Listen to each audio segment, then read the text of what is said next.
We're incredibly grateful for your support. Before we begin today's tale, tell us, which city or country are you joining us from? We love connecting with our global audience. Now, let's dive into today's story. Dominic Frost never believed in fairy tales.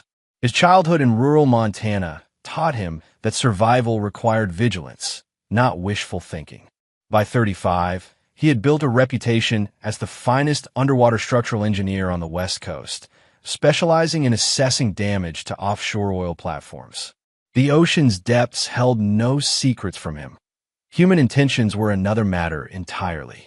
He met Adrienne at a charity gala for marine conservation. Ironic, considering his industry. She was collecting donations, all dazzling smile and emerald dress that match her eyes. What caught him wasn't her beauty, though she had plenty, but the quiet intensity when she spoke about ocean protection. That night, they argued about offshore drilling until the waitstaff began breaking down tables. Their courtship was swift, marriage following within a year. Dominic embraced her son, Wyatt, as his own, teaching the boy to swim, to fish, to respect the water's power. The child was 4 when they married, biological father long gone. A musician who'd chosen touring over fatherhood. For 3 years, they created something Dominic had never dared hope for, a family. Until he noticed the fractures, Adrienne's increasing absences, volunteer meetings that seemed to run later each time, the subtle shift in how she touched him, duty rather than desire. A message notification he glimpsed on her phone from someone called Bradley with a heart emoji. But Dominic wasn't one to make accusations without evidence. He was methodical, patient. The engineer in him needed data before rendering judgment. The Monterey trip will be good for us, Adrienne said, packing sunscreen and beach toys. Quality family time. Dominic watched her hands, steady and sure. Unlike his marriage, which he now realized was built on sand, not bedrock. 3 days of sunshine, he agreed, meeting her eyes. Can't wait. When they arrived at the oceanfront hotel, Wyatt raced toward the water while Dominic unpacked. Adrienne mentioned meeting her cousins for lunch, relatives Dominic had somehow never met in 3 years of marriage. Take your time, he said, kissing her cheek. Wyatt and I will hit the beach. Between building sandcastles and teaching Wyatt to body surf in the gentle waves, Dominic watched his wife across the restaurant patio. She sat with a man, tall, tanned, designer sunglasses. No family resemblance. Their hands touched too often, lingered too long. The caustic burn of confirmation spread through his chest. That evening, Adrienne suggested they all go beachcombing together the next morning. You're suddenly interested in family activities, Dominic noted, tucking Wyatt into bed. She smiled, oblivious to his knowledge. I've just been busy with the foundation. You know that. Dominic nodded, memorizing her face, wondering when exactly she decided their vows were negotiable. Sure, he said. Family first.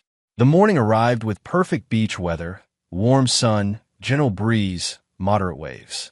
Adrienne seemed distracted, checking her phone every few minutes while Dominic built an elaborate sand fortress with Wyatt. I just remembered, she said suddenly, I promised to meet my friend Melissa for coffee. She's staying in the hotel next door. You two will be fine for an hour, right? Dominic nodded, noting the fresh lipstick, the extra spritz of perfume. We're good. Wyatt and I are professional beach bums now. You're the best, she said, kissing his cheek before hurrying off. After finishing their sand fortress, Dominic suggested swimming. They ventured into the water together, careful to stay where the waves were gentle. After 20 minutes of splashing and laughing, Wyatt wanted a snack. Let's grab something from a cooler, Dominic said, leading him back to their beach spot.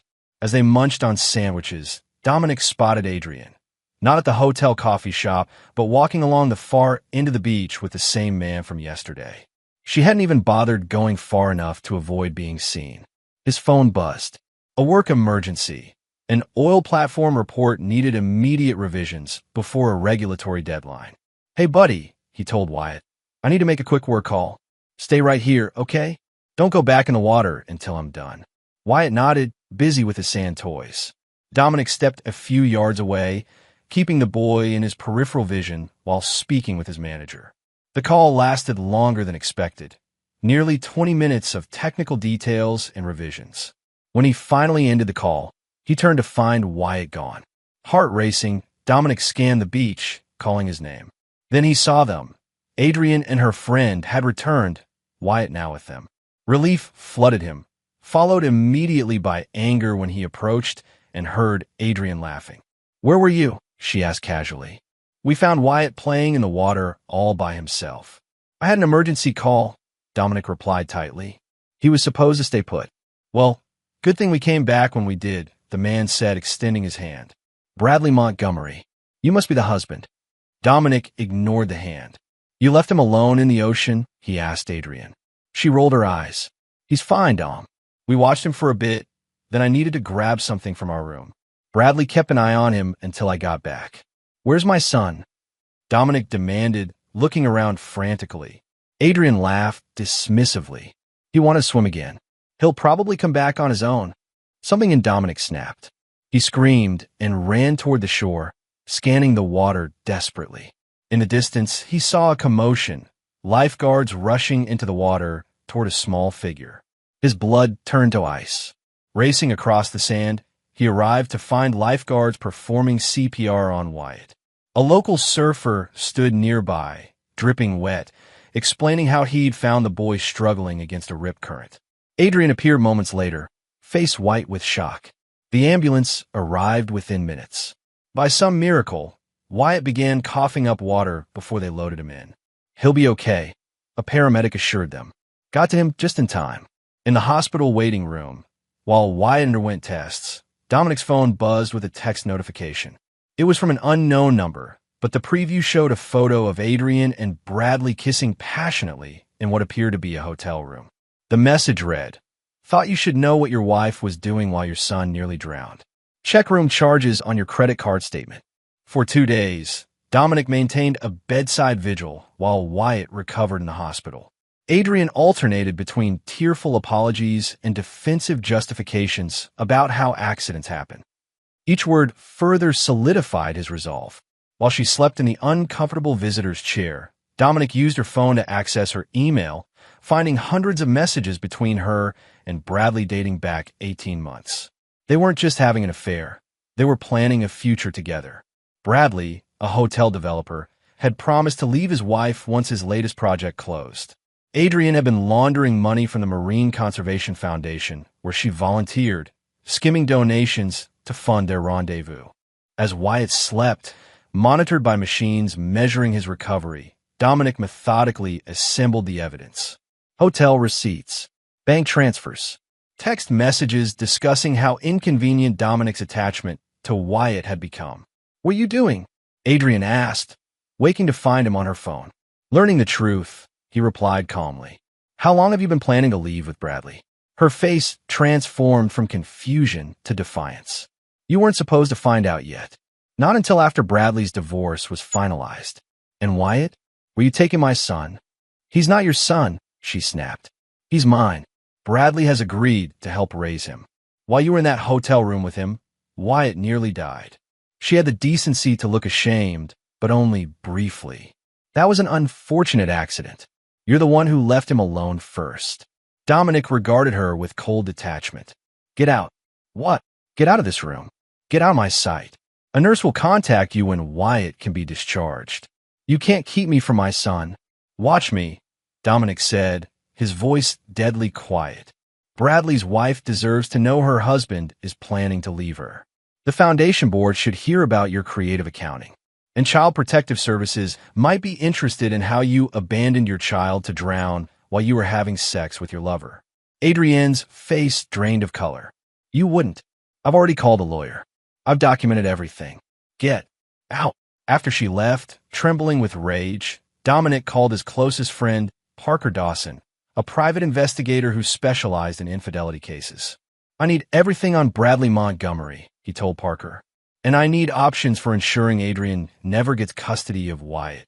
"This isn't just about divorce, is it?" Parker asked. "No," Dominic replied, watching Wyatt's chest rise and fall. "This is about justice." 2 weeks after returning home, Dominic had transformed their guest bedroom into command central. Maps of Bradley Montgomery's hotel properties plastered one wall. Financial records of Adrienne's embezzlement covered another. Parker had delivered comprehensive intelligence. Bradley wasn't just a developer. He was notorious for cutting corners on safety to maximize profits. Dominic had secured a temporary restraining order against Adrienne after presenting evidence of her negligence to the judge. She'd moved in with Bradley, who had filed for divorce from his wife, Taylor. Dominic arranged a meeting with Taylor, finding her devastated but resolute. "They think they've won," Taylor said over coffee. "Bradley's already talking about the new life they'll build with your stepson." "That's never going to happen," Dominic promised. With his engineering background, Dominic understood structural integrity, not just of buildings but of lives and relationships. Every structure had its breaking point. Bradley's latest project was Oceana Resort, an ambitious oceanfront development nearing completion. Dominic's company happened to hold the contract for the underwater structural assessment. Using this access, he discovered alarming shortcuts in the foundation design, compromises that wouldn't show catastrophic effects immediately, but would eventually lead to failure. More disturbing were his discoveries about the couple's plans for Wyatt. Emails revealed their intention to send him to boarding school once they had custody, eliminating the complication he represented while they started fresh. "They see him as an inconvenience," Dominic told Parker one evening. "Something to be managed, not loved." "What's your play?" Parker asked. "I'm going to take everything from them," Dominic answered, "just like they tried to take everything from me." The first phase began with anonymous tips to Bradley's investors about the structural issues at Oceana. Dominic carefully covered his tracks, using Parker's expertise to ensure nothing led back to him. Next came leaked evidence of Adrienne's embezzlement to the foundation board, delivered through an anonymous email account. Their perfect future began crumbling when the foundation announced an audit and Bradley's primary investor demanded an independent inspection of Oceana. Adrienne called Dominic in a panic. "They're saying I stole money. They've frozen my accounts." "How unfortunate," he replied. "Almost as unfortunate as leaving our son to drown. Don't pretend you care about Wyatt. You're not even his real father." "No," Dominic agreed. "I'm something better. I'm the person who loves him enough to protect him, even from his own mother." As legal and financial pressures mounted, Bradley and Adrienne grew desperate. They filed for emergency custody of Wyatt, claiming Dominic was unstable and vindictive. The court date was set for the following month. Meanwhile, Dominic cultivated relationships with every contractor who had worked on Oceana Resort. One by one, they provided testimony about Bradley's demands to reduce costs by using substandard materials. The resort's opening was delayed indefinitely pending investigations. Bradley was not a man who surrendered easily. Dominic returned home one evening to find his front door ajar. Inside, his research wall had been torn down, computer missing. "They're trying to eliminate evidence," Parker concluded after Dominic called him. "They know you're behind their troubles." What they didn't know was that Dominic kept backups of everything, including recordings of conversations where Bradley discussed bribing building inspectors. The next day, Bradley confronted Dominic outside his office. "You think you're clever," Bradley snarled, "but you've made a serious miscalculation. I have friends in places you can't imagine. Back off now, and maybe we let you see Wyatt on holidays." Dominic regarded him calmly. "You endanger my son's life, so you could have sex with my wife. There is no backing off." Bradley's face reddened. "You've got a custody hearing coming up. It would be a shame if evidence of your unhinged vendetta against us influenced the judge's decision." "Threaten me again," Dominic said softly, "and you'll learn what an actual vendetta feels like." That night, Dominic received a call from a blocked number. "The custody filing was just the beginning," Adrienne's voice said. "Bradley's found a judge he knows. We're filing for a restraining order against you, claiming harassment and stalking. You'll never see Wyatt again." Instead of responding with anger, Dominic laughed. "You still don't understand who you're dealing with." The next morning, Bradley's wife Taylor received an unexpected visitor, a federal agent investigating financial fraud related to Oceana Resort. Taylor, armed with information Dominic had provided, secured immunity in exchange for cooperation. By afternoon, News broke that Bradley was under investigation for wire fraud, bribery, and tax evasion. His assets were frozen pending investigation. Adrian called Dominic in a panic. "What have you done?" "I didn't do anything," he replied truthfully. "Bradley's crimes caught up with him. And yours will too. They can't prove I took that money." "No. Check your email." She gasped as she found a message containing records of every fraudulent transaction she'd made, copied to the foundation board and prosecutors. "You'll go down with me," she threatened. "I'm prepared for that possibility," Dominic said. "The question is, are you?" The night before the custody hearing, Parker arrived at Dominic's house with unexpected news. "They've hired someone to discredit you," he said. "A guy who specializes in manufacturing evidence. They're planning to present doctored photos showing you abusing Wyatt." Dominic absorbed this with deadly calm. "Names. Guy called Milo Reeves. Works out of a private office downtown. Ex-cop with a reputation for solving problems. I need to see him tonight." Parker looked concerned. "Dom, whatever you're thinking, I'm thinking I need to protect my son." Dominic found Milo's office easily enough. The man himself was leaving late, carrying a laptop bag that likely contained the fabricated evidence meant to destroy Dominic in court. "Mr. Reeves," Dominic called, stepping from the shadows. "We need to talk about the job you're doing for Bradley Montgomery." Milo reached inside his jacket, but Dominic was faster, pinning him against the wall. "I'm not here to hurt you. I'm here to make you a better offer." 20 minutes later, Milo agreed to provide Dominic with copies of everything he'd prepared for Bradley, plus testimony about who had hired him to fabricate evidence. The custody hearing began with Adrienne's attorney painting Dominic as obsessed and vengeful. Bradley sat beside her, projecting confidence despite his mounting legal problems. Then came their bombshell, photos allegedly showing Dominic mistreating Wyatt. "Your Honor," Dominic's attorney said, "we have a witness who can address these photos. We call Milo Reeves." The courtroom erupted as Milo testified to creating the false evidence at Bradley's request. By midday, the judge had dismissed Adrienne's custody petition and ordered an investigation into attempted perjury.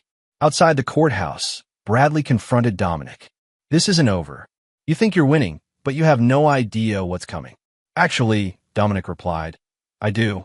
That evening, as Bradley and Adrienne argued in their apartment about their collapsing plans, federal agents arrived with arrest warrants for both. The evidence Dominic had methodically gathered had been delivered to prosecutors through anonymous channels, impossible to trace back to him. Dominic watched the news of their arrests with Wyatt sleeping safely nearby. His phone buzzed with a text from Parker. "Phase 1 complete. Ready for Phase 2? "Absolutely," Dominic replied. "They've only begun to pay." With Adrienne and Bradley released on bail awaiting trial, Dominic entered the most dangerous phase of his plan. They were cornered animals now, desperate and unpredictable. Dominic was awarded temporary full custody of Wyatt, with Adrienne granted supervised visitation. During these visits, she alternated between tearful pleas for reconciliation and venomous threats. "You've ruined everything," she hissed during one such meeting while Wyatt played nearby. "Bradley says we should cut our losses and disappear with Wyatt. We could be in South America by morning." "Try it," Dominic replied calmly. "I've arranged for Wyatt to have a GPS tracker on him at all times. Private security follows him to school. You wouldn't make it to the city limits." Adrienne's litigation strategy shifted from custody to financial warfare. She claimed half of Dominic's assets and pension, despite their brief marriage. Meanwhile, Bradley hired a notorious defense attorney specializing in getting white-collar criminals reduced sentences. Their counterattack came swiftly. Dominic was removed from the Oceana Resort Assessment Project after anonymous allegations of professional misconduct. His company placed him on administrative leave pending investigation. "They're trying to discredit your professional reputation," Parker warned. "Without your income, they think you'll be vulnerable in the asset division." What they didn't know was that Dominic had been preparing for this. Years of living beneath his means had created substantial savings. More importantly, he documented every safety violation at Bradley's properties, information worth millions to the right attorneys. The pressure intensified when Dominic discovered a private investigator following him. Then Wyatt's school reported a man claiming to be Uncle Bradley, attempting to check him out early. The man fled when staff requested ID. That night, Dominic sat Wyatt down for a difficult conversation. "You know I love you, right?" he asked. Wyatt nodded. "Even though you're not my real dad." "Family isn't about blood," Dominic said, heart aching. "It's about who stands beside you when things get tough. I will always stand beside you." "Is Mom coming back?" Dominic chose his words carefully. "Your mom has made some choices that make it hard for us to be a family the way we were before. But no matter what happens, you will be safe and loved." After Wyatt was asleep, Dominic called Taylor Montgomery, who had become an unexpected ally. "Bradley liquidated his overseas accounts," she reported. "My attorney says he's moving assets before sentencing." "Perfect timing," Dominic replied. "Are you ready to execute our plan?" The trap was elegantly simple. Taylor, using information from her divorce proceedings, led Bradley to believe she'd discovered accounts he'd hidden for prosecutors. She suggested a meeting to negotiate keeping this information private in exchange for a more favorable divorce settlement. Desperate to avoid additional charges, Bradley agreed to meet at a Marina restaurant, one of the few assets not yet frozen by authorities. Unknown to him, Dominic had arranged for federal agents to monitor the meeting from nearby. Meanwhile, Dominic invited Adrian to discuss a potential settlement of their divorce. "I'm tired of fighting," he told her. "Maybe we can resolve this without destroying each other completely."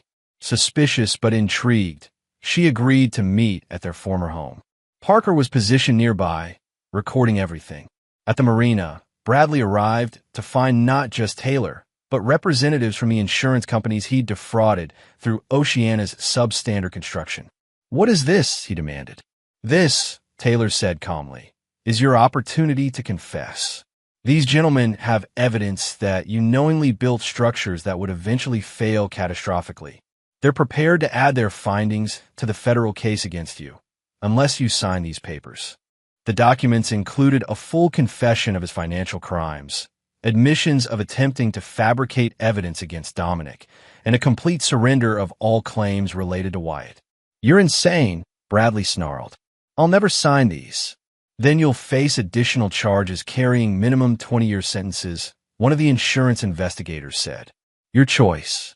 At Dominic's house, a similar scene unfolded.